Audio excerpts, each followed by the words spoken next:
Okay, हम बात कर रहे हैं एसिड की प्रॉपर्टीज। ठीक है, फर्स्ट, टेस्ट में कैसे होते हैं, श्योर इन टेस्ट, यानी कि खट्टे होते हैं। सेकंड क्या होता है, इसकी प्रॉपर्टी क्या होती है, प्रॉपर्टीज। हम किसके बारे में बात करते हैं, प्रॉपर्टीज। ये क्या कर देते हैं, ब्लू लिटमस को टर्न कर देते हैं, ब्लू लिटमस टू रेड। ठीक है, नेक्स्ट थर्ड जो मैंने पढ़ाया वो था एसिड कंडक्ट इलेक्ट्रिसिटी। तो अब ध्यान रखना, कोई आपसे पूछे तो क्या एसिड कंडक्ट कर सकता है इलेक्ट्रिसिटी को, तो आपको आंसर करना है yes, acid can conduct electricity. मैंने अभी आपको एक्सप्लेन करके बताया कि क्यों इलेक्ट्रिसिटी को क्या करता है, वो कंडक्ट करता है। फिर से रिपीट कर देती हूँ बेटा, क्योंकि एसिड में क्या होते हैं, आयंस होते हैं। कोई भी चीज अगर इलेक्ट्रिसिटी के लिए क्या रिस्पॉन्सिबल होता है, इलेक्ट्रिसिटी कब कंडक्ट होती है, जिसमें क्या होते हैं, आयंस होते हैं। ठीक है, तो जब एसिड्स की बात करें, जैसे हमारे पास HCl है, तो HCl किस में टूट जाता है, H पॉजिटिव और Cl नेगेटिव। जब इसको हम पानी के अंदर डिजोल्व करवाते हैं तो वो आयंस में टूट जाता है, और जहां पे आयंस होंगे वो क्या करेंगे, इलेक्ट्रिसिटी को क्या करेंगे, कंडक्ट करते हैं। फोर्थ प्रॉपर्टी आती है बेटा, जब भी कोई एसिड रिएक्ट करेगा, ये बहुत इंपॉर्टेंट है, मेटल के साथ, एसिड रिएक्ट विद मेटल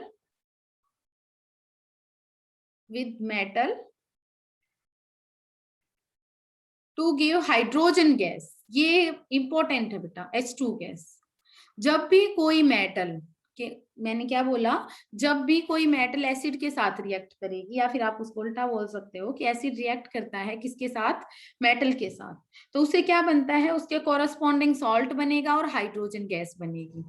देखो, मान लो मेरे पास जो भी मेटल है, ठीक है, याद करना है आपको, जब उसको क्या करवाते हैं, हम किसी एसिड के साथ रिएक्ट करवाते हैं, तो क्या बनेगा, उस मेटल के कॉरस्पॉन्डिंग मेटल सॉल्ट प्लस क्या निकलेगा, ये ध्यान रखना बेटा, यहाँ पे क्या निकलता है, हाइड्रोजन गैस निकलती है। एग्जाम्पल के तौर पे मैं बता सकती हूँ, हम यहाँ पे लिखते हैं इस एग्जाम्पल को।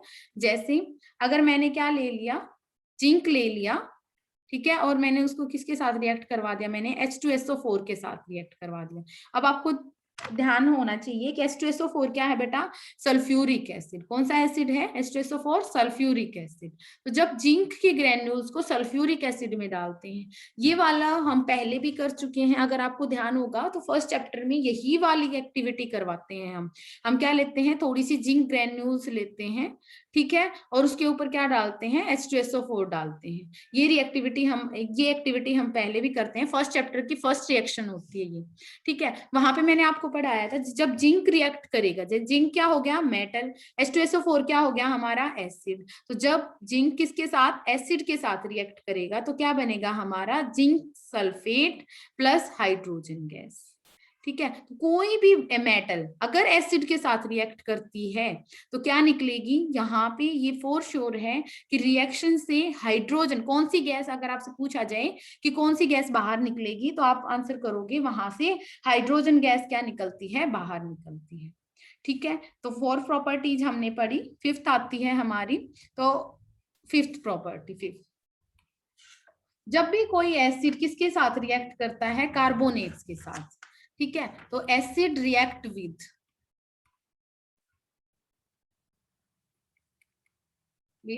मेटल कार्बोनेट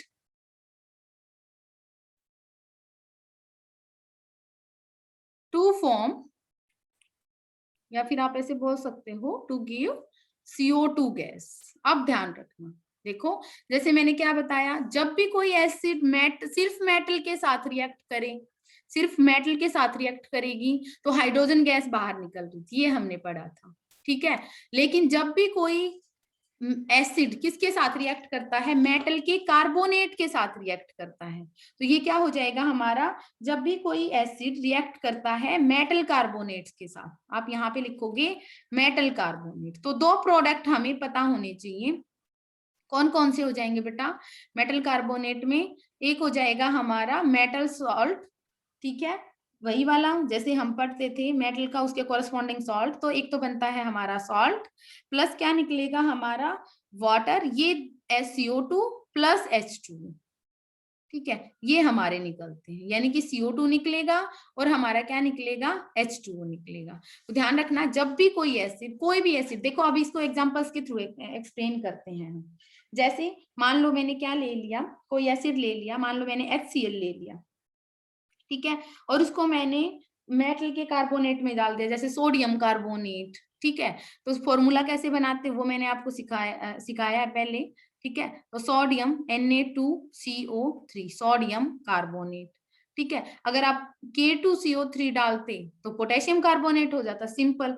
तो अगर कोई भी कार्बोनेट, किसी भी मेटल का उसके कार्बोनेट डालते हो तो बेटा देखो, दो प्रोडक्ट तो मैंने बिल्कुल श्योर लिख दिए हैं, CO2 निकलेगा और क्या निकलेगा, H2O। तो ये तो बिल्कुल ये लिखते दिखते ही कि भाई कार्बोनेट वाला है, तो आप फटाक से आंसर करना CO2 प्लस H2, ठीक है। और यहाँ पे क्या बन जाएगा, अब आपका यहाँ पे जो भी आपका मेटल थी वो, और यहाँ पे जो एनायनिक पार्ट होगा, यानी कि हाइड्रोजन एसिड को का हाइड्रोजन रिलीज करने के बाद जो भी एनायनिक पार्ट होगा उसके साथ कंबाइन करवा दो बेटा, वो सॉल्ट बन जाएगा। आपको पता है NaCl क्या है, एक सॉल्ट है, बहुत कॉमन सॉल्ट है, ठीक है। अब रिएक्शन बैलेंस करना हम फर्स्ट चैप्टर में सीख चुके हैं, ठीक है। आप सभी को रिएक्शन अपने आप से बैलेंस करनी है।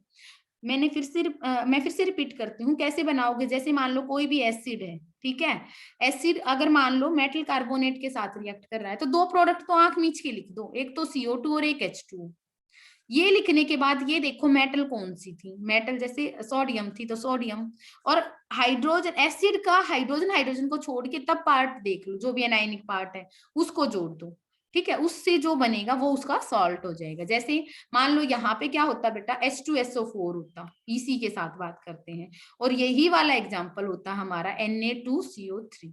अब देखते हैं, देखो फिर से मैंने बोला कि कार्बोनेट दिख गया ना, कार्बोनेट, कार्बोनेट क्या होता है बेटा, देखो CO3 2 नेगेटिव, इसको हम क्या बोलते हैं, ये होता है हमारा कार्बोनेट, ठीक है।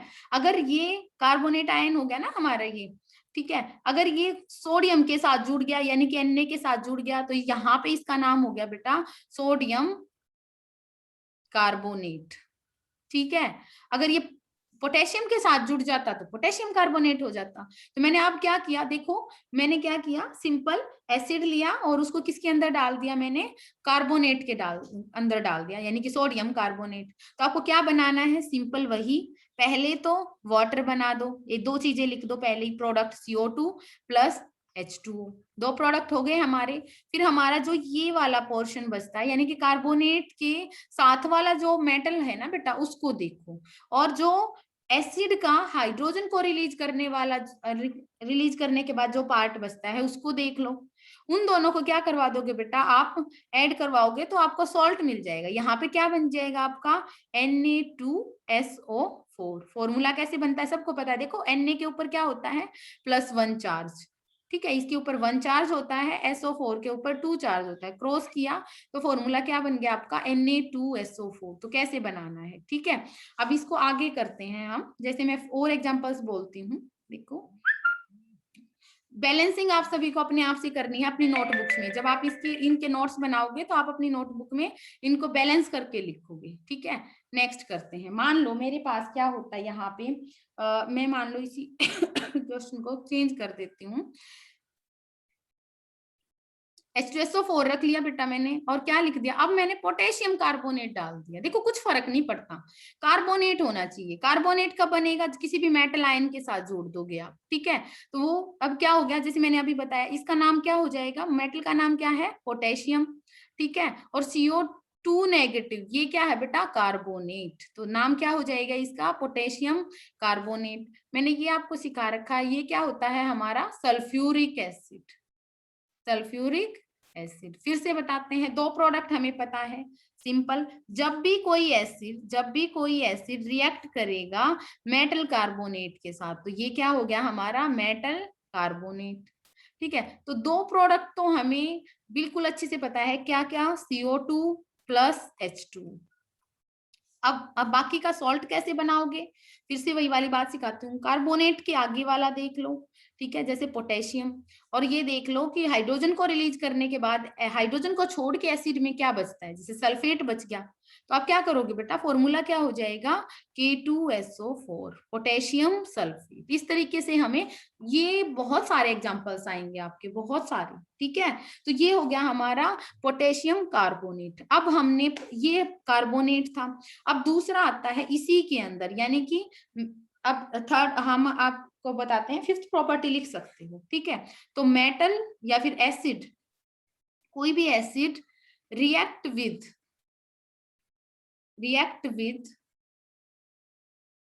बाइकार्बोनेट, यानी कि मेटल बाइकार्बोनेट, अब दिखाएंगे मेटल बाइकार्बोनेट या फिर मेटल हाइड्रोजन कार्बोनेट, ऐसे भी लिख सकते हो इसको। कार्बोनेट ना लिख के देखो, मैं एक बार इरेज कर देती हूँ इसको। कई बार कार्बोनेट ना लिख के यहाँ पे क्या लिखते हैं बेटा, मेटल हाइड्रोजन कार्बोनेट। अब ये क्या होता है ये दिखाते हैं हम। कार्बोनेट टू गिव क्या देता है, CO2 एंड H2, वही वाली चीज जैसे मैंने अभी बताया था, प्रोडक्ट वही रहेंगे सेम, ठीक है। जैसे मान लो अब बाइकार्बोनेट क्या होता है या फिर हाइड्रोजन कार्बोनेट क्या होता है, इसका फॉर्मूला होता है बेटा HOCO3 नेगेटिव, ये होता है हमारा HCO3 नेगेटिव। अगर मान लो इसको सोडियम के साथ जोड़ दिया, देखो इसके ऊपर एक नेगेटिव और सोडियम के ऊपर एक पॉजिटिव, ठीक है, तो फॉर्मूला सोडियम के ऊपर 1 पॉजिटिव, फॉर्मूला क्या बन जाएगा,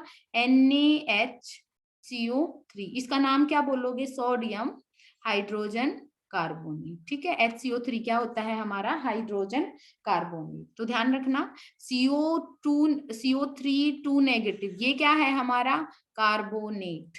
इसको सिर्फ ये लिखा मिलता है तो ये होता है कार्बोनेट। और जहां पे HCO3 नेगेटिव होता है तो ये होता है आपका हाइड्रोजन कार्बोनेट, ठीक है, हाइड्रोजन कार्बोनेट, ठीक है। अब नाम क्या हो जाएगा, सोडियम हाइड्रोजन कार्बोनेट। तो इसको आप लिख सकते हो सोडियम हाइड्रोजन कार्बोनेट को। आपको कोई लिख दे कि भाई बताओ फॉर्मूला बताओ, तो लिख सकते हो आप बेटा, फॉर्मूले भी तो याद करने हैं आपको। सोडियम हाइड्रोजन कार्बोनेट का क्या फॉर्मूला हो जाएगा। अब देखो, जब भी कोई एसिड रिएक्ट करता है मेटल हाइड्रोजन कार्बोनेट, मेटल की जगह मैंने कौन सी मेटल ली है, सोडियम, ये इसलिए फॉर्मूला हो गया सोडियम हाइड्रोजन कार्बोनेट। तो जब भी कोई एसिड रिएक्ट करेगा, जैसे कोई भी एसिड ले सकते हो, ये आपके ऊपर डिपेंड करता है, जैसे मैंने HCl ले लिया, ठीक है, और यहाँ पे क्या कौन सा लिया मैंने, NaHCO3, बिल्कुल वही वाली बात करेंगे, बिल्कुल बिना सोचे समझे ही वैसे ही क्या लिख देना है आपको, CO2 और H2O तो बाहर निकल जाते हैं, यानी कि CO2 प्लस H2O, ठीक है, प्लस क्या निकलता है बेटा, आपको सॉल्ट बनाना है, वही वाला सॉल्ट Na और Cl, यहाँ पे क्या बन जाएगा हमारा NaCl।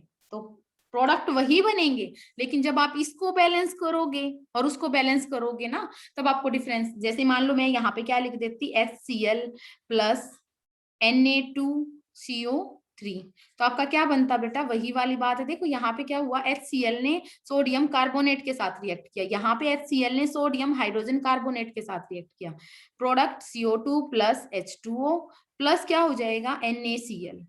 अब डिफरेंस क्या रहेगा बेटा, डिफरेंस बैलेंसिंग करके देखना आप, ठीक है, वहां पे डिफरेंस आ जाएगा। बाकी क्या रहेगा, सिंपली जब भी किसी एसिड को रिएक्ट करवाते हो तो यहाँ पे एसिड है, ठीक है, ये एसिड है, और ये क्या है, कोई भी मेटल हाइड्रोजन कार्बोनेट, तो मेटल हाइड्रोजन कार्बोनेट, तो मेटल हाइड्रोजन कार्बोनेट के साथ रिएक्ट करवाओगे बेटा, तो कौन सी गैस निकलेगी हमारी, CO2 गैस प्लस H2O, और क्या निकलता है बेटा, सॉल्ट, ठीक है। तो कोई आपसे पूछे मतलब आप ऐसे बोल सकते हो बेटा, ये बहुत इंपॉर्टेंट टर्म है, यानी कि आपकी चैप्टर में मोस्ट इंपॉर्टेंट सेक्शन है ये वाला, यानी यहाँ से रिएक्शंस पूछी जाती हैं कि क्या प्रोडक्ट बनेंगे। तो एसिड जब भी रिएक्ट करेगा कार्बोनेट के साथ तो क्या प्रोडक्ट बनेंगे, जब भी कोई एसिड रिएक्ट करेगा मेटल हाइड्रोजन कार्बोनेट के। आज आपको क्या करना है, इन सारी चीजों की प्रैक्टिस करनी है। देखो आगे हम इससे आगे करवाएंगे नेक्स्ट क्लास में, लेकिन आपको अब डिफरेंट यहाँ पे दूसरा एसिड लेके देख लेना, जैसे HNO3 लिख के देख लेना आप, ठीक है, यहाँ पे कोई और मेटल कार्बोनेट लिख के देखना, जैसे आप फिर उसको बैलेंसिंग करके देखना और लगा के देखना कि क्या आप इन क्वेश्चंस को सॉल्व कर पा रहे हो, ठीक है, तो आज आपको इतना ही करवाएंगे, नेक्स्ट क्लास में इससे आगे के जो कैरेक्टरिस्टिक्स हैं वो पढ़ाएंगे।